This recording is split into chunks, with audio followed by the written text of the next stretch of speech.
Allô, allô, bienvenue sur la chaîne Signée Daphné où chaque dimanche matin, je partage avec vous des projets créatifs et des lectures. Aujourd'hui, puisqu'on est en décembre, c'est l'heure de faire le wrap-up de mes lectures du mois de novembre 2018.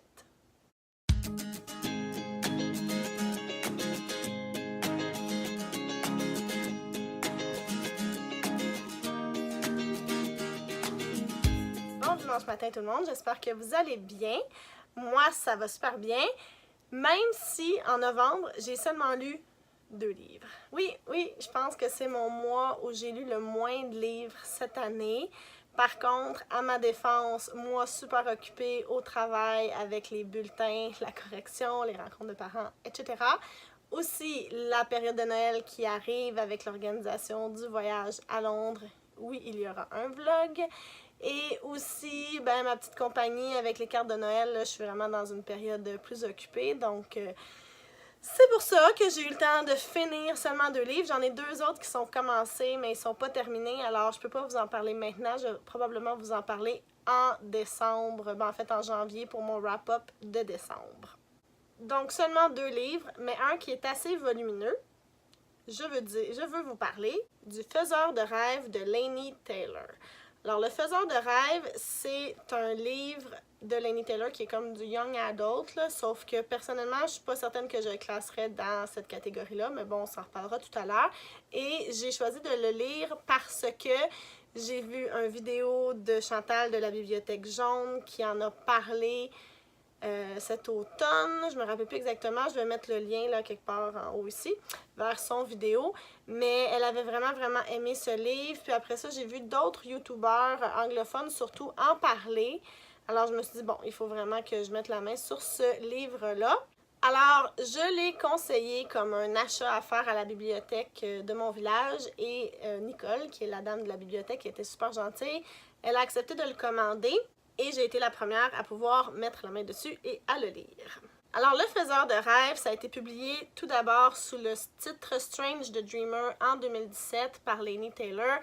La traduction française est sortie cette année en 2018, je ne me rappelle plus quel mois, mais ça fait quand même quelques mois que c'est sorti. Et c'est l'histoire de Laszlo Lestrange, qui est un orphelin et qui vit dans une espèce de royaume où il entend parler d'une cité légendaire qui aurait existé peut-être il y a plus de 200 ans. C'était une cité merveilleuse où il y avait des dieux puis des espèces de manifestations de magie.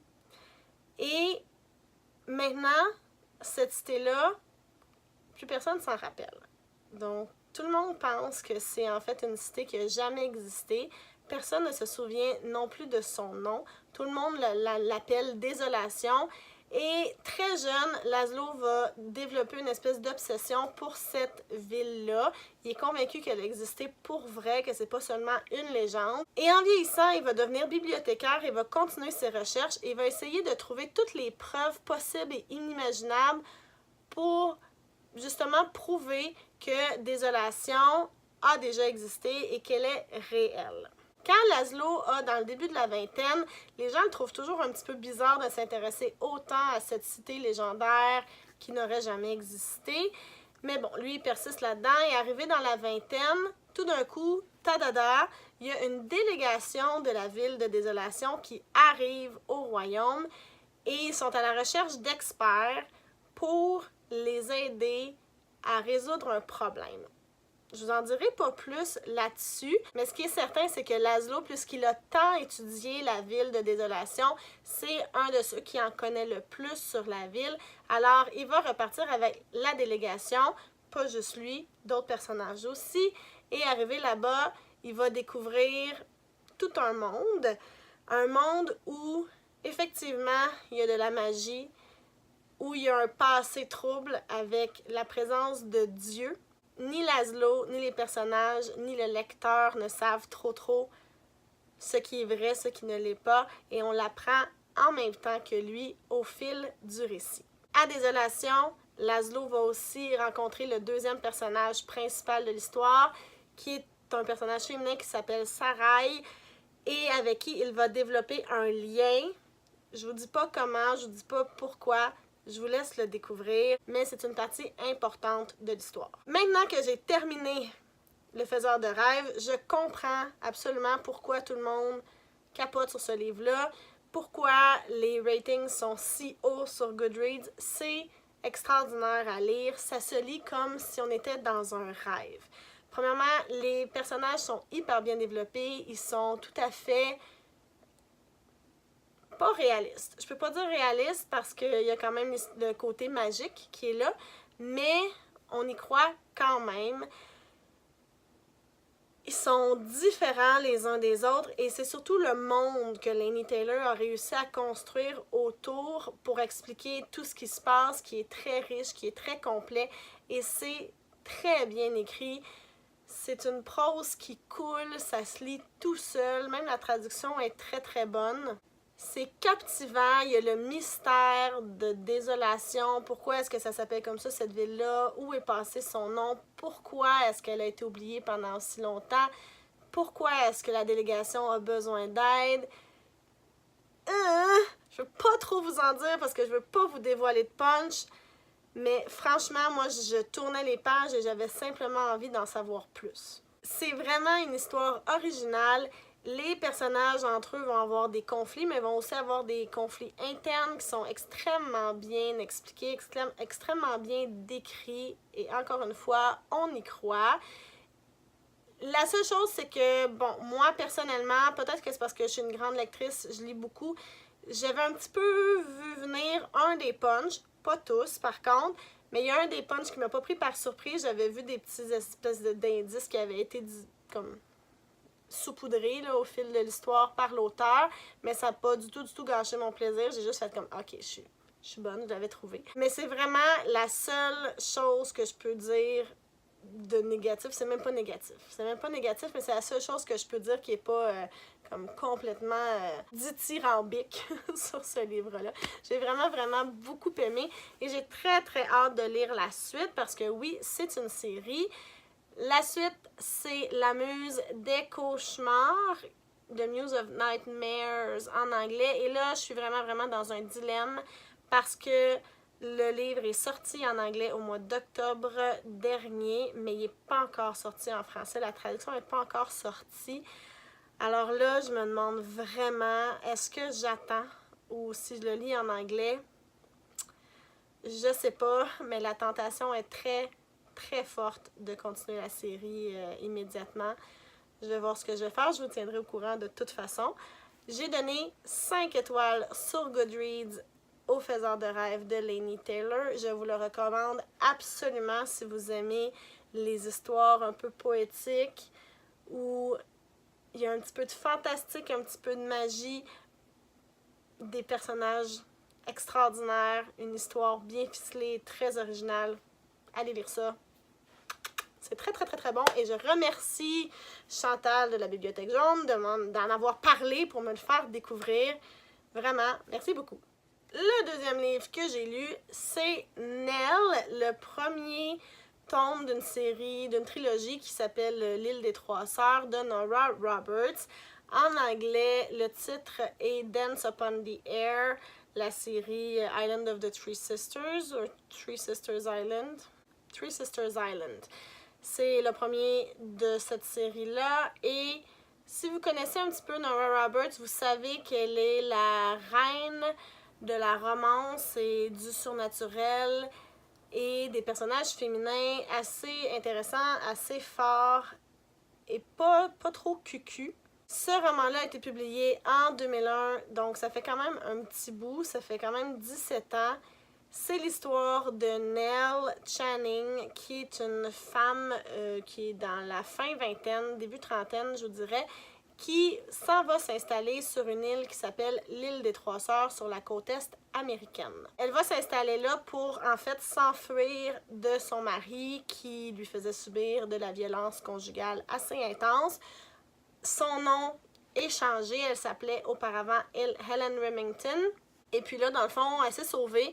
Elle se cache sur cette île-là, qui est un espèce de petit endroit là, pas très peuplé. Et elle essaie de refaire sa vie. Donc, elle se fait des amis, elle commence à travailler. Elle commence à s'implanter dans cette petite communauté-là de l'île des Trois Sœurs. Ce qu'il faut savoir sur cette île-là, c'est qu'elle a la réputation d'être magique. Elle aurait été créée par 3 sorcières dans les années 1600 quelque chose, au début de la colonie américaine, qui étaient persécutées par la chasse aux sorcières et qui ont trouvé là une façon de se sauver de leurs persécuteurs. Donc l'île serait magique et les 3 sorcières auraient 3 descendantes. Nell serait la première descendante, la descendante d'une de ces sorcières-là. Elle arrive sur l'île, elle ne le sait pas, elle va le découvrir et il va y avoir 2 autres personnages féminins qui vont venir se greffer à son histoire, Mia et Ripley, qui seraient les autres descendantes des autres sorcières. Si vous connaissez un petit peu Nora Roberts, c'est une espèce de schéma qu'elle suit très souvent. Elle a généralement des trilogies et chacun des tomes est pour un des personnages féminins et la magie est très souvent impliquée dans ces histoires. Évidemment, ce ne serait pas du Nora Roberts si notre héroïne ne trouvait pas l'amour, alors Nell va apprendre à refaire confiance à un homme, mais évidemment, l'ancien mari, toujours là, à rôder, alors le petit danger qui est là, réussira-t-il à la trouver ou pas? Je vous laisse le deviner. En fait, non, je vous laisse pas le deviner parce que vous le savez déjà. Je sais pas si c'est parce que j'ai lu quand même pas mal de Nora Roberts, c'est une auteure que j'aime bien d'habitude, mais là, ce roman-là, franchement, j'ai donné 2 étoiles sur Goodreads parce que, en fait, ça serait comme un 2 étoiles et demie, parce que ça a bien commencé. Le début de l'histoire était intéressant, elle nous met en place des situations crédibles, des personnages féminins forts, indépendants, intéressants, qui ont une tête et des épaules, qui parlent pas juste d'hommes. Alors ça, là, ça, à la base, c'est parfait. Par contre, à la seconde où l'histoire commençait, je savais comment elle finirait. Alerte au divulgachage, si vous voulez lire le roman, mettez pause ou sautez de, je sais pas, 1 minute ou 2, parce que là, je vais donner des scoops, là. Alors, évidemment, le mari de Nell, Helen, va finir par la retrouver, il va essayer de venir la tuer et le nouveau chum de Nell va essayer de la défendre et c'est les 3 femmes sorcières en s'unissant qui vont réussir à le combattre, mais surtout Nell qui va retrouver la flamme en elle puis qui va retrouver son identité et enfin s'affirmer comme femme sorcière, indépendante, forte, qui ne se laisse pas avoir par les méchants hommes batteurs de femmes. Bon, bref, c'était ça l'histoire.